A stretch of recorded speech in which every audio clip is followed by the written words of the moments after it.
கர்த்தருடைய பரிசுத்த நாமத்திற்கு மகிமை உண்டாவதாக. இன்றைய வசனம் ரோமர் 8வது அதிகாரத்தில் 28 பார்க்கும் பொழுது, அன்றியும் அவருடைய தீர்மானத்தின்படி அழைக்கப்பட்டவர்களாய் தேவனிடத்தில் அன்பு கூறுகளுக்கு சகலமும் நன்மைக்கு ஏதுவாய் நடக்கிறது என்று அறிந்திருக்கிறோம். அதனால் கூட ஆண்டுடைய தீர்மானத்தின்படி யாரெல்லாம் அழைக்கப்பட்டவர்களாய் ஆண்டவரிடத்தில் யார் அன்பு வச்சுருக்காங்க, யார் ஆண்டவரை நேசிக்கிறாங்களோ அவங்க வாழ்க்கையில் நடக்கிற எல்லாமே நன்மைக்கு தான். அது யார் வாழ்க்கையிலன்னா ஆண்டவரை நேசிப்பவர்களுக்கு தான். ஆண்டவரை நேசிக்கிற ஒவ்வொரு வாழ்க்கையில் நடக்கிற எல்லாமே அவங்க எந்த பாதையில் கடந்து போனாலும் அது அவ்வளோ நன்மைக்கு தான். அது வியாதியாக இருக்கலாம், அது பிரச்சனைகளாக இருக்கலாம், போராட்டங்களாக இருக்கலாம், எல்லாமே நன்மைக்கு தான். யோசிப்போட வாழ்க்கையில் கூட கூட பிறந்தவங்களே அவனை குழியில் போடுறாங்க. அதுக்கப்புறம் போத்திபார் வீட்டுக்கு போகிறான். போத்திபார் வீட்டுக்கு போய் அங்கேயும் அவனுக்கு விரோதமாய் தவறான ஒரு பேர். அதுக்கப்புறம் சிறைச்சாலை.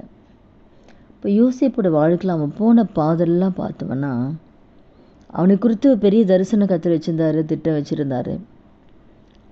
அப்போ அந்த தரிசனத்துக்கு மாறாதான் அவன் வாழ்க்கையில் பிரச்சனை வந்துச்சு. ஆனால் வாழ்க்கையில் நடந்த எல்லாமே நன்மைக்கு தான். சிறைச்சாலைக்கு போனதும் நன்மைக்கு தான். போத்திபார் வீட்டில் அப்படிப்பட்ட அவமான பேர் வந்ததும் நன்மைக்கு தான். கூட பதுங்க குழியில் போட்டதும் நன்மைக்கு தான். அப்புறம் சிறைச்சாலை போட்ட அப்புறம்தான் அங்கே பானபாத்திரக்கார தலைவனுக்கு அந்த சொப்பனத்தை அர்த்தத்தை சொல்கிறான். இப்போ சிறைச்சாலை போனால் அந்த அர்த்தத்தை சொல்லியிருப்பானா? அது சொன்னனால தானே பார்வோனுக்கு தெரியுது, இப்படி ஒரு சொப்பனத்துக்கு அர்த்தம் சொல்கிறேன், சிறைச்சாலை நான் பார்த்தேன்னு சொல்லும் பொழுது அப்போ அங்கே இந்த பாதையில் போனால தானே அப்படி ஒரு உயர்வு வந்தது. சிறைச்சாலை போகலன்னா தெரிஞ்சிருக்குமா? அப்போ எல்லாமே நன்மைக்கு தான். அவன் வாழ்க்கையில் நடந்த எல்லாமே நன்மைக்கு தான்.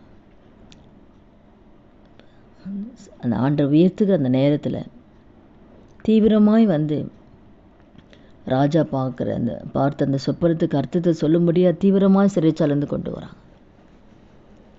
அந்த அர்த்தத்தை சொன்ன உடனே அதற்கு தகுதியானவர் யோசேப்புன்னு சொல்லி ராஜாவுக்கு அடுத்த ஸ்தானத்தில் கர்த்தர் உயர்த்துறார்.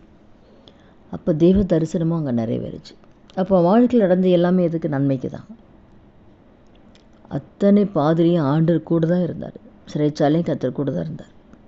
இப்போ இந்த வார்த்தை கேட்குற ஒவ்வொருத்தர் வாழ்க்கையிலையும் நீங்கள் நினைக்கலாம், ஏன் என் வாழ்க்கையில் மாத்திரம் இந்த அவமானம், ஏன் என் வாழ்க்கையில் மாத்திரம் இந்த பாடு, ஏன் நான் மட்டும் இப்படி இருக்கேன், நான் மட்டும் எப்படி கஷ்டப்படுறேன், ஏன் என் குடும்பம் மட்டும் இப்படி இருக்கு, எத்தனை மாதம் எத்தனை வருஷம் நான் கஷ்டப்படுறேன்னு, என் வாழ்க்கையில் ஒரு விடியல் இல்லையே, என் பிரச்சனை மாறலேன்னு சொல்லி நாம் ஆண்டை நோக்கி நம்ம மங்களாய்க்கலாம். ஆனால் நீங்கள் ஆண்டவரை நேசிக்கிறவளாக இருந்தீங்கன்னா உங்கள் வாழ்க்கையில் எல்லாமே இது நன்மைக்கு தான். இதற்கு மேலாக ஒரு உயர்வு கர்த்தர் வச்சிருக்காரு.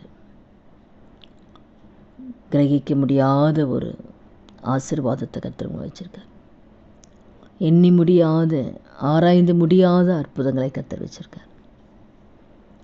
ஏற்ற நேரத்தில் கர்த்தர் செய்வார்.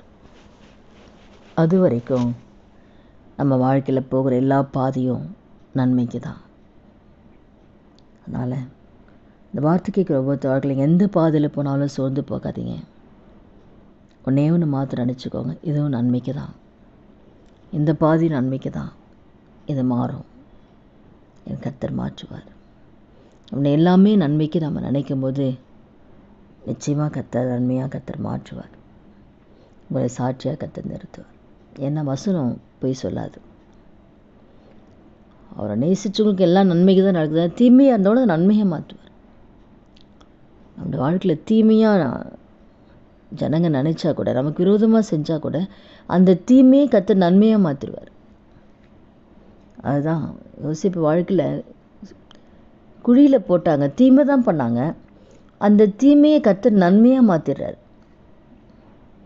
அதே போல தான் உங்களுக்கு விரோதமாக யார் என்ன தீமை செய்தாலும் சரி, உங்களுக்கு செய்த தீமை அப்படியே ஆண்டவர் திருப்பி நன்மையாக மாற்றிடுவார். அதனால் யார் வேணால் செஞ்சுட்டு போட்டோம், தீமை செய்யட்டும், தீமை பேசட்டும், என்ன வேணால் செயல்படட்டும், அது எல்லாமே மாற்றி போடுகிற தேவன் நம்மோடு கூட இருக்கிறபடினால எந்த காரியத்திலும் சோர்ந்து போகாதீங்க. எல்லாமே நன்மைக்கு தான். கர்த்தர் சீக்கிரத்தில் மாற்றுவார். ஜெபிக்கலாமா? துதிகள் மத்தியில் வாசம் செய்ய நல்ல தகப்பனே, இயேசு கிறிஸ்து நாமத்தில் உடைய சமூகத்தில் வருகிறோம். அப்போ அந்த வார்த்தை கேட்குற ஒவ்வொருத்தர் வாழ்க்கையிலும் உண்மை நேசிக்கிற பிள்ளைகளோட வாழ்க்கையில் வருகிற எல்லாமே நன்மைக்கு என்று கர்த்தர் சொன்ன வார்த்தையின்படி கர்த்தர் இங்கே நன்மையாய் மாற்ற போகிறீங்க. கர்த்தர் பெரிய கால ஒவ்வொருத்தர் வாழ்க்கையில் செய்ய போவதுக்காக நமக்கு நன்றி செலுத்துக்கிறோம். இயேசு நாமத்தில் ஜெபிக்கிறோம் நல்ல பிதாவே, ஆமீன். கர்த்தர் நாமத்துக்கு மகிமை உண்டாவதா.